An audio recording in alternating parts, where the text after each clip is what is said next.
नमस्कार दोस्तों, मैं राहुल एक बार फिर से आप सभी का हार्दिक अभिनंदन करता हूं। दोस्तों, आज मैं आपको बताऊंगा क्यों परमपिता ब्रह्मा ने किया अपनी ही पुत्री सरस्वती से विवाह। पर इससे पहले दोस्तों, अगर अभी तक आपने हमारा चैनल सब्सक्राइब नहीं किया है तो कर लो दोस्तों, क्योंकि ये बिल्कुल निःशुल्क, बिल्कुल फ्री है। इसके लिए कोई भी चार्ज या शुल्क आपको नहीं देना पड़ता और इसका एक फायदा यह है कि मैं जब कभी अपने यूट्यूब चैनल पर ऐसे रोचक तथ्य या पौराणिक कथा अपलोड करूंगा तो सर्वप्रथम आपके पास पहुंचती है बिना किसी रुकावट के। अगर आपने हमारा चैनल सब्सक्राइब किया होता है तो दोस्तों अगर अभी तक आपने हमारा चैनल सब्सक्राइब नहीं किया है तो प्लीज कर लो दोस्तों। दोस्तों आइए जानते हैं पुराणों में वर्णित इस कथा के बारे में। दोस्तों, हिंदू धर्म के दो ग्रंथों सरस्वती पुराण और मत्स्य पुराण में सृष्टि के रचयिता ब्रह्मा का अपनी ही बेटी सरस्वती से विवाह करने का प्रसंग मिलता है, जिसके फलस्वरूप इस धरती के प्रथम मानव मनु का जन्म हुआ। लेकिन ब्रह्मा ने अपनी ही पुत्री से विवाह जैसा निंदनीय कार्य क्यों किया? इसका जवाब जानने के लिए पढ़ते हैं पुराणों में वर्णित यह कथा। दोस्तों, सरस्वती पुराण और मत्स्य पुराण में वर्णित कथाओं में कुछ भिन्नता है, इसलिए हम आपको दोनों कथाओं से अवगत कराएंगे। दोस्तों, पहले हम आपको बताएंगे सरस्वती पुराण में वर्णित कथा के बारे में, जो कुछ इस तरह है। दोस्तों, सरस्वती पुराण के अनुसार सृष्टि की रचना करते समय ब्रह्मा ने सीधे अपने वीर से सरस्वती को जन्म दिया था। इसलिए ऐसा कहा जाता है कि सरस्वती की कोई मां नहीं बल्कि केवल पिता हैं, जो परमपिता ब्रह्मा थे।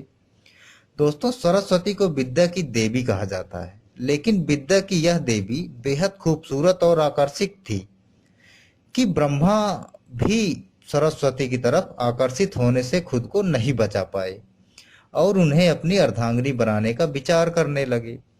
दोस्तों, सरस्वती ने अपने पिता की इस मनोभावना को भांपकर उनसे बचने के लिए चारों दिशाओं में छिपने का प्रयत्न किया, लेकिन उनका हर प्रयत्न बेकार साबित हुआ।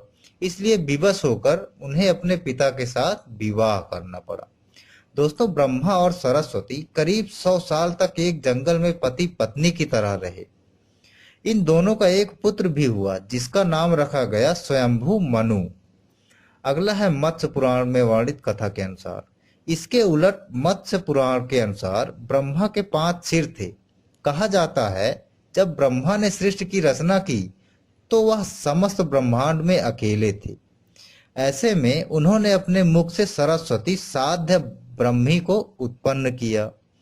ब्रह्मा अपनी ही बनाई गई रचना सरस्वती के प्रति आकर्षित होने लगे और लगातार उन पर अपनी दृष्टि डाले रहते थे। ब्रह्मा की दृष्टि से बचने के लिए सरस्वती चारों दिशाओं में छिपती रही, लेकिन वह नहीं बच पाई। इसलिए सरस्वती आकाश में जाकर छिप गईं, लेकिन अपने 5वें सिर से ब्रह्मा ने उन्हें आकाश में भी खोज निकाला और उनसे सृष्टि की रचना में सहयोग करने का आवेदन किया। दोस्तों, सरस्वती से विवाह करने के पश्चात सर्वप्रथम मनु का जन्म हुआ। ब्रह्मा और सरस्वती की यह संतान मनु को पृथ्वी का पहला मानव कहा जाता है। इनके अलावा मनु को वेदों, सनातन धर्म और संस्कृत समेत अनेक भाषाओं का जनक भी कहा जाता है। दोस्तों, यही एक कारण था जिसकी वजह से परमपिता ब्रह्मा ने अपनी ही पुत्री से किया था विवाह, क्योंकि इस सृष्टि की रचना करनी थी। दोस्तों, अगर आपको ये कथा, ये रोचक तथ्य अच्छी लगी है तो हमारा चैनल सब्सक्राइब करना ना भूले और साथ में लाइक और शेयर तो करे ही करे। इसी के साथ मैं राहुल आपसे विदा लेता हूँ। नमस्कार, शुभ रात्रि।